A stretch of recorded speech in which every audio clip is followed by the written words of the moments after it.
Good morning, everyone. Today, we'll be presenting a possible idea which could be implemented in the virtual ASB conference. Moving on to the next slide. Our group consists of Molly Kelly, Ebenezer Eshaw, myself, Siddharth Dhar, and Purvi Shah. Moving on. The first part of the presentation will cover the introduction about Spatial, the platform we propose to use for the ASB conference, followed by a demonstration, a live demonstration, and then the pricing structure, followed by the future of technology and exposure, potential exposure for the university. Moving on. In today's world, we can accomplish anything, but we need the right tools, and we need each other.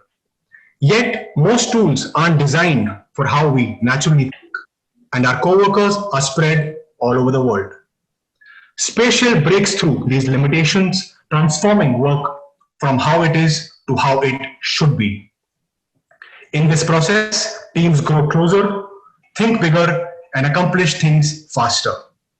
To push the world forward, we need to spend more time thinking and less time traveling. And to execute the next big idea, we need more space to think than a laptop or phone screen can provide.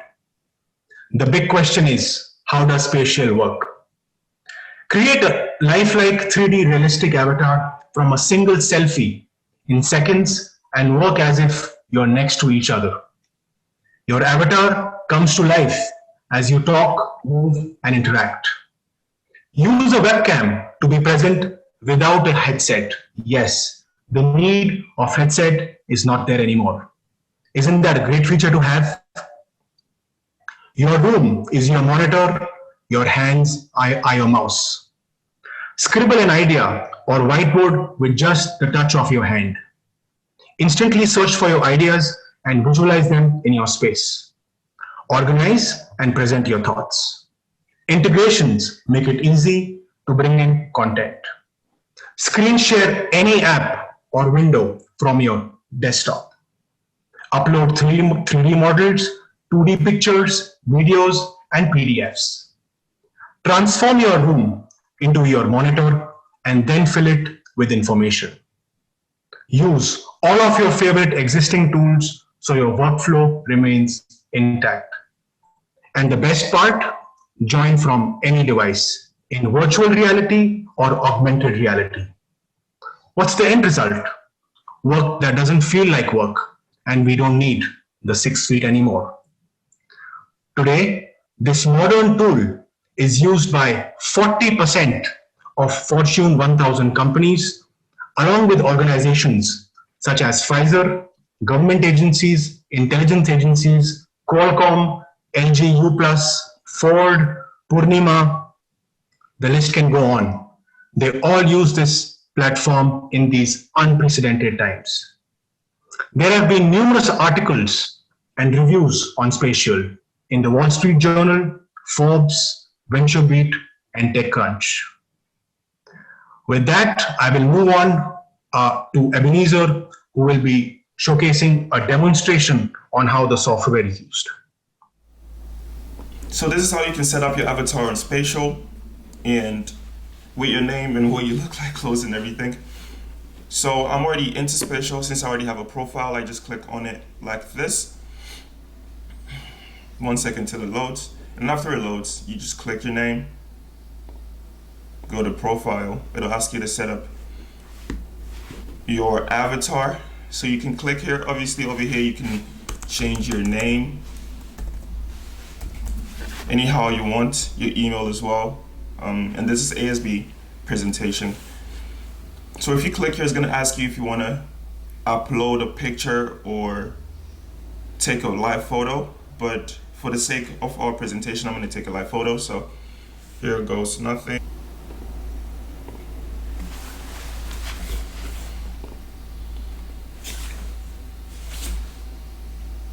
So it takes a second for the 3D avatar to regenerate. As you can see on the screen that's being recorded here.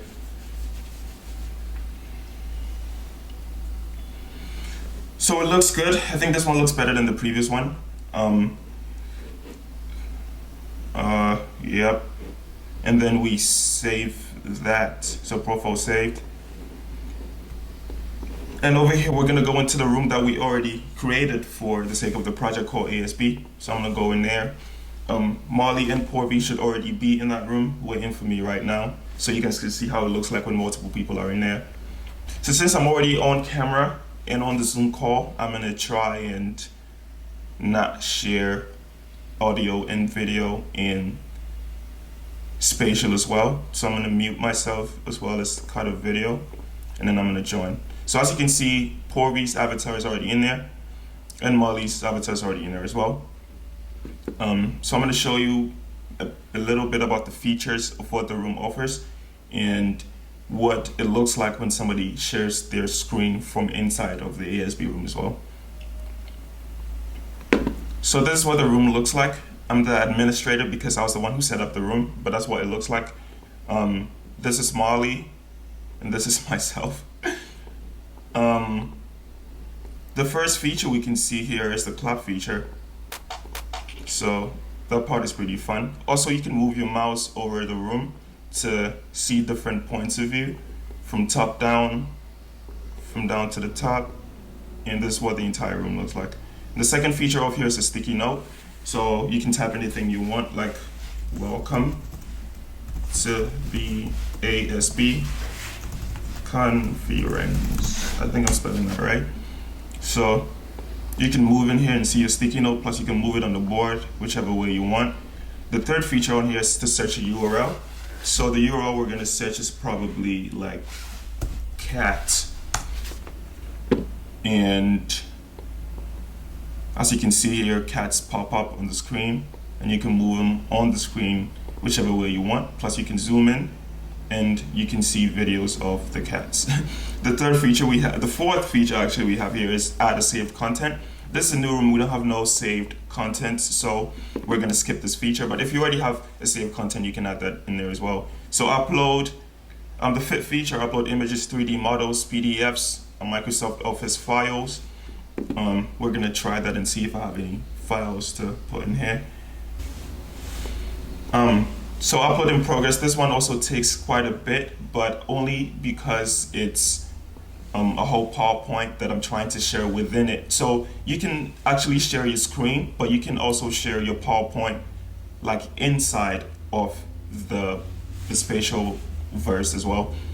So you can delete stuff, you can sift through the different slides. And the fourth feature here is share screen. So I'm gonna let one of my team members share their screen so you can see how it looks like from a member's point of view. So guys, if one of you don't mind sharing your screen, that would be great. Okay, so this is what it looks like when somebody's sharing their screen as well. As you can see, this is our group, and we're already in a Zoom call. So we're like recording the Zoom call, and I'm also screen recording my screen as well. So you can see everyone in there. This is live. So this is what it looks like when someone is sharing their screen inside Spatial. So you can share your screen, plus you can share files inside Spatial as well. So thank you, Molly. And when you go outside of Spatial, there are other integrations that you can use. First, there is the pair headset option that you can use, but we'll talk about that later in our presentation. Plus, if you go into integrations, you can add Microsoft 365. You can connect your Google Drive, so all files that you have, you can share them in there. Slack, Figma as well, if you know what Figma is in your Ethereum wallet. So there are different integrations that you can add to the spatial verse. You don't need to bring anything directly from your computer. You can just pre-populate it into Spatial, and then when you click it, it just sends you in there. So that's all we have for the demonstration of how to scan your face and how to get into Spatial and all that. All right, thanks Ebenezer for the demonstration of spatial technology. I will now be covering the 3 pricing options and the features that they include. First is the free option.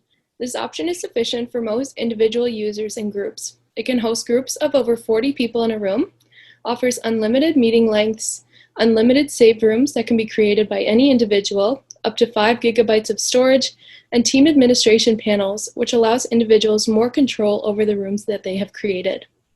The free option is also compatible with AR, allowing HoloLens, Magic Leap, and Nreal. It is compatible with VR if individuals are using Oculus Quest, as well as mobile apps such as iOS and Android, and it can also be used on a desktop or mobile device. It also offers integrations, as Ebenezer has showed us, such as Slack, Figma, Google Drive, OneDrive, and SharePoint. Second is the Pro version. The Pro version includes everything in the free version, plus unlimited storage options, which is great for a larger group sharing many documents. It offers private rooms, which are beneficial for the conference, allowing individuals to speak privately or in smaller groups. The Pro version also offers host tools, which allows the host to mute participants, remove people from the room, allow and block participants from editing and sharing content. Additionally, the Pro version also offers live speech translation. The Pro version is $25 a month per user, or $20 per month if the user has an annual subscription. Third is the Enterprise version. The Enterprise version is customizable with the company. It offers priority support and customized features and pricing based on the company's needs. This is an option that you need to contact the company directly for, based on the organization's needs, how many participants they have, and what equipment they have, whether they're using VR headsets or their desktops. The company customizes the experience for the organization and charges accordingly. We could not find any exact price quotes for the Enterprise version, as it is adjusted for each company individually. So now I'm going to pass it off to Porby. Thanks, Molly. So humans have always wanted to project their imaginations and be able to share it with others. The virtual reality technology kind of enables you to immerse yourself in someone else's shared creation. The experience of the spatial software can be taken to a next level using a VR device. So when you go to the enterprise version of this software, you're required to fill in information as per your requirements to get a price quote from the company. You can choose between different VR brands, or you could opt to choose none if you prefer. The cheapest gear we found that is compatible with this software is about $400. For 150 people, that comes to $60,000, which may not be feasibly attractive for the university. So what we can do is the participants can be given an option on whether they would like to purchase the gear for this conference or not. Another option is to have the participants pay only a part of the VR cost.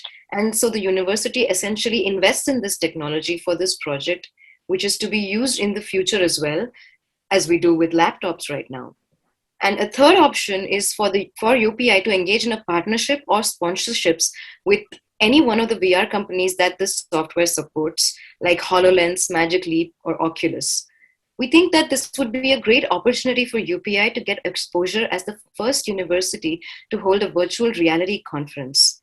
And if UPI was to invest in this technology or collaborate with, say, Oculus, then it can be used in the future for university events like job fairs and such. There is a chance that this may seem like a one-time use thing if things were to go back to complete normal. However, we have now realized the convenience and cost saving of attending conferences virtually, and this technology is improving every day. So we believe that this is a great time to get ahead of other universities and implement this technology in our virtual experiences. Thank you.